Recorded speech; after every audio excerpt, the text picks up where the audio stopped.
Hey everyone, Pupsker here, and today we're talking about Synced and going over if you should actually play this game. If you didn't know, Synced is a new looter shooter coming to North America. I believe this was originally released elsewhere in 2021, and it'll probably remind you of a lot of games like Division, Outriders, all of the general newest looter shooters, Warframe, Destiny, what have you.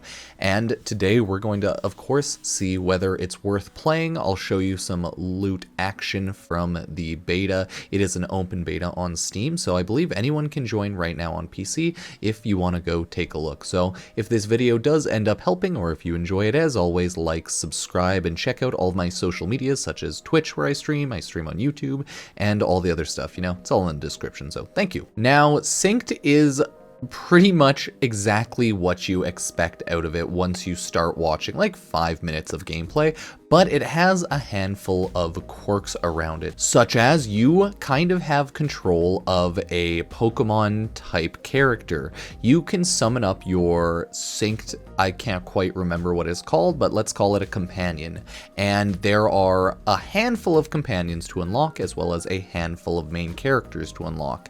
The main characters have their own skill sets and abilities, right? Like one ability, passives, things like that. And same with the companions. The general idea of the game is this: play through the missions, kill everything. Each mission is kind of like a roguelike as you go through the mission and upgrade your loot. So it is a very, very odd game for sure, but the entire structure of it is pretty simple. You just run through missions, kill the enemies, and you also have a little AI companion. It is up to 3 players multiplayer, and it is not single player, so you have to play multiplayer. And that is hopefully the best TLDR I can give you of the game instantly. Go through rooms, upgrade your mods with points you get from killing the enemies. It upgrades your companion or yourself. Go through the missions. Each mission you'll get some mods to upgrade your character afterwards, and that should be fun. It has a very weird upgrade power level system. It's essentially just you get item drop, mod drops, you equip them, and then you choose the one you want to use as your main one, as it has like a little ability, right? Some have increased reload speed, other have increased damage or increased crit after reloading, things like that. And you just upgrade them, increase the power level by deleting whatever max power level mod it has in consumption, and then you're good to go. I know it might sound a little confusing, but that is what it is. I'll have a better explanation of the game maybe one of these days if I think it's more worth it. But as of right now, it does seem like a fun, chill game, but nothing super serious. The progression of it's not too slow or not too fast. It's like decent enough, but it seemingly does rely on you getting a decent team and completing and always going forward. You seemingly can't complete old missions to increase your power level, only increase like your kind of account level, battle pass level. So that kind of sucks, but I don't mind it. All it is you go into a mission, you play through the mission. It has multiple stages. Each mission, I should say, area, what have you, will have different biomes. I think the first one was more outside, and it was more of an outside military base type biome. The second mission is more of a inside base biome, where you go from room to room, fight the enemies in the room, and then go from there. You have the surge in the top right, which is essentially your mission timer. It just means you have to hurry up, go through everything, kill the nanos, which are the enemies, upgrade your mods, get buffs, get stronger, etc. There's this weird thing you can do where the enemy dies, and then you can sync your nano or like your companion to them. This will heal them up, but also I think reset their cooldowns. It's a weird system, and luckily it's all fully explained in game. There are multiple gun types and a ton of mods to upgrade, and when the full game releases, there will be, I think there's around like 7-8 characters as well as companions on full release, but in the beta as of right now, there's only like 3 characters to play and 4 companions to use, so that's nice. You have general tanks, you have DPS ones, you have support ones, all through and through. But this is more of a general review, going over and taking a look at the game, seeing if it's actually worth playing for you or if it's not. So hey, let me know if you're at all interested or curious about this game. I did play it a little bit after all, but I didn't go too hard on it or anything like that. I just played, I think, 7 or so hours, played through the first 2 mission areas a lot, and then was like, okay, it's a decent game. The enemies have weak points that you can hit, and a lot of mods can increase damage, increase crit, give you buffs based on you hitting the enemy's weak points. Bosses seemingly are very strong though, so this is kind of annoying until you do get a lot of a power level increase by repeatedly running and failing the latest mission. That's seemingly, though, the way you increase your power level in this game is running the latest mission.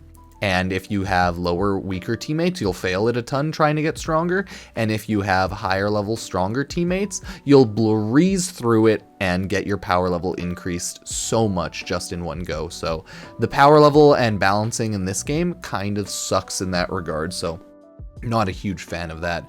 Guns have ammo and increased damage based on the rarity.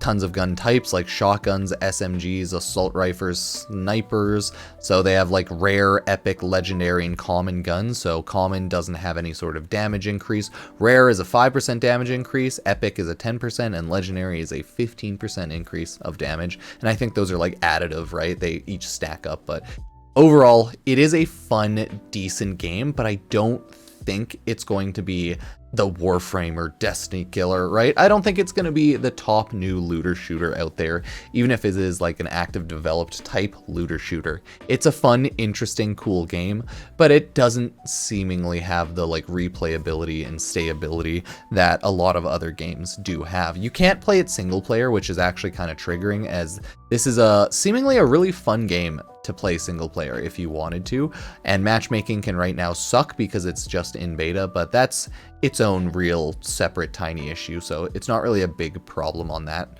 You just have to wait until the game comes out, until it's not in full open beta, but it is what it is. Game overall is fun. I am enjoying it. You can swap between like a handful of companions. You can have like 2 equipped at once, but that's just not worth it because you upgrade only really one companion and yourself at a time, or else you might just be spread too thin, wasting resources, things like that. So overall, this is the game. This is Synced. The only last thing I can talk about is the main hub area, okay? It's interesting. Oh, let me tell you this. It's essentially the same setup that Destiny has. You have your main hub load-in area. This is where you can mess around and put different attachments on your guns. You can change the skins on your guns, and you can swap out your loadout for your guns. So different guns, different damage, different attack types. So that's always important to remember. Shoot enemies in their weak points, do more damage. You can hit them with like affliction, like fire, ice, things like that. So it does have elemental attacks in the game. It is very good like that, at least, and ton of different upgrades, and each mission is a roguelike. You start from having your base gear, and then going throughout the mission, by the end of it, you'll have a ton of mod upgrades and just like roguelike type upgrades. So this game wanted to do a little of everything, and it seemingly does it well. Not perfectly, but well. And in the open hub area, there are a ton of quests. There are practice missions. Right now, there's a Christmas event going on where you can buy more loot, guns. A lot of stuff seemingly is just like kind of cosmetic right now, though. It's hard to tell what point a lot of the premium type things have. So I don't know. I think this will be a fun chill game, but this is definitely by no means going to be a new hit game popping off. 10 out of 10 would recommend. It's more like going to be a fun game to play through maybe a little bit and then drop after a while, or get all the way through it, increase your characters. Probably has a good playability, but the last thing I actually do need to talk about is the fact that it has PvP. It does have PvP. It's not as fun as the PvE, but hey, at least it's there. It's straight PvP. So you summon your companions and they attack enemies, as well as you shoot down, gun down enemies. You have to kind of hold points sometimes for a defensive, hold the area type situation mission. So it has some variety to it. It has more endgame missions later on that you unlock too. and endgame raid type situations, it seems. So that'll be something maybe to look forward to if the game does fully release and you do want to try it out. I want to play it more maybe on stream, but it's hard to say for sure. So maybe I'll check it out. It's a Warframe-like, Destiny-like looter shooter, so I'll play it a handful here and there on stream if y'all want to. And yeah, thank you all for watching. I do appreciate it. If it helped, like, sub, check out any of my other social medias, YouTube, Twitch, etc. It's all in the description below. It always helps. I do have an Epic Games creator code Pupsker. If you ever use anything and buy anything there, it helps out as well. So yeah, just let me know what you think about this game. I just wanted to have like a little mini review going over this new looter shooter and seeing if it is comparable to Warframe, better than Warframe. Will it take over Warframe? Probably not, but definitely just want to take a look at it. So thank you all for watching. I appreciate it, and I will see you next time. Peace.